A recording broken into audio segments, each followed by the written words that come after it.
What's going on with your cat? We got a big cat chasing a little cat. I mean, these two can't be in the same room together?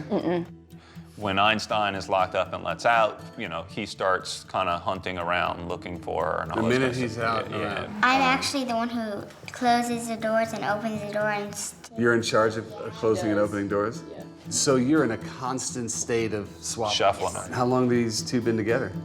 2 years. Yeah. Well, it's not an environment that I want to live in. I don't like having rooms closed off and having to worry about what happens when you're not there. And it's like the whole situation's insane.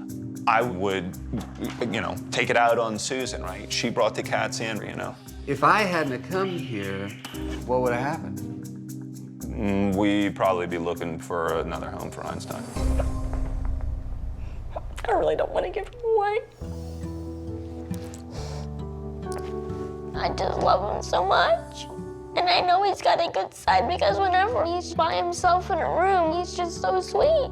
We've got a family divided. I mean, clearly you've got Seth saying that it's not fair to Izzy to keep Einstein around, but then you've got Susan saying, I am the parent of both of these cats, and I'm not going to fail these cats. So I've got to get up, meet Izzy and Einstein, and see how bad the situation really is. So, living room. Oh, Yes. who was that? That was Einstein. Well, no time like the present. You want to go grab Einstein? I love Einstein because he was probably one of the first things I can remember, and he's hard not to love. Look at how beautiful you are, mister. So this is our troublemaker? Wow. It's so hard to think about cats like this tearing each other limb from limb. Einstein is this archetypal Berman. He's just calm, collected, attracted to humans, not in a threatening way whatsoever. And it's just so hard to imagine him turning into this murder machine. Talk about this array of stuff here. What is This is that? basically a cat muzzle. Einstein This wears was for this? Einstein. And then their head is in here, and then they can't bite anything. Sure, yeah. Yeah. I have never seen a more ridiculous invention than the helmet muzzle. Slide his head in, Slide his head in. and then we clamp it back down. Isn't that cruel? Are you? I want to go home. It was clearly one of the most ridiculous things I've ever experienced. All right, why don't you go ahead and put Einstein back in the bedroom. Okay. And speaking of which, let's get up and see what these two are like when they're together. In order for me to help them, I have to see what causes the bad blood between Einstein and Izzy. So I asked Ashton and McKenna to wait outside because the last thing I want is for those two to be caught in the middle of this. Izzy comes in, and she's teeny. Immediately, Einstein starts to come closer.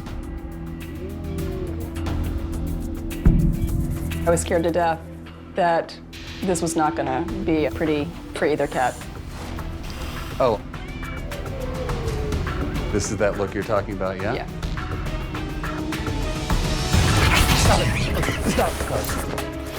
It's okay. hold on to him. Okay. Hold on to him. Are they all right? I think so. Hey, baby. It's okay. That ain't good. There was a moment during the standoff between Izzy and Einstein that I actually thought it was going to just end. But then Einstein just went. And when he went after her to kill her. Now I know this isn't play aggression. I got Einstein growling and ready to pounce at any moment. And to Einstein, the only one who exists in this room is Izzy, and he wants her dead. Let's get down to it. I don't like what I saw at all. And this is what I want to do.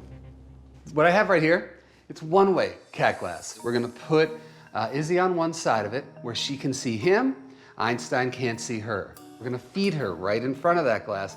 We're gonna feed Einstein on the other side of that glass every day. And with every meal, this has to happen. So the first thing I brought in was the one-way cat glass. I want Izzy to be able to see Einstein while she eats so she gets to learn that not every encounter is a threatening one. At the same time, I want Einstein not to see Izzy while he eats, but to smell her so that he can associate her with pleasant things like food.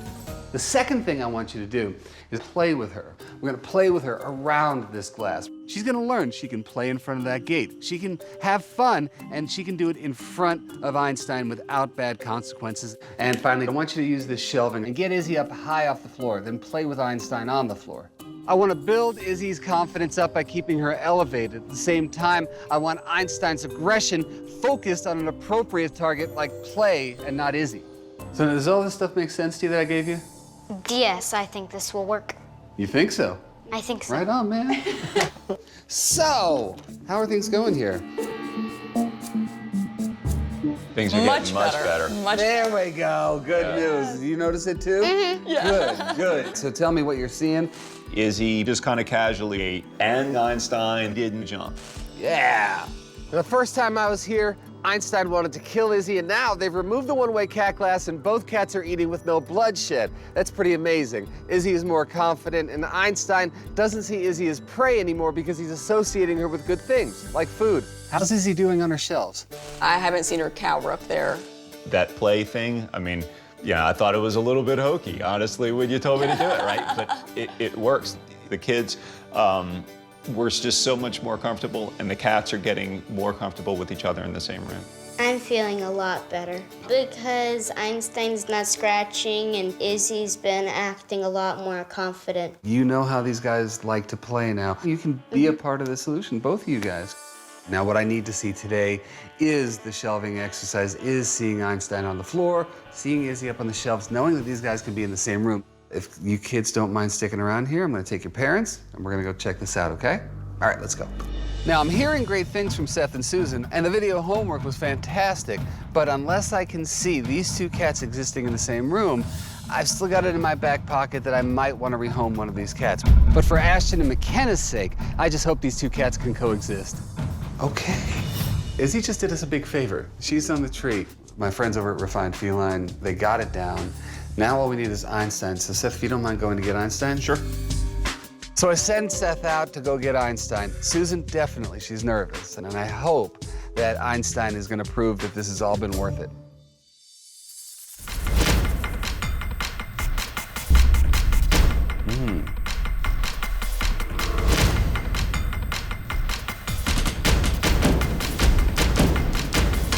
What I really need to see, Seth, is Einstein having interest in something other than her. Right now, he's still doing a little bit of the fixating. I want to see her calming down a little bit. You know what death is here? Death is the eye lock. Einstein loses focus on the toy, and he looks up and he sees Izzy. And in that moment, she tensed up just a little bit, and I thought, now, she can run or she can hold still. If she holds still, we're okay. We keep him moving, we keep her still.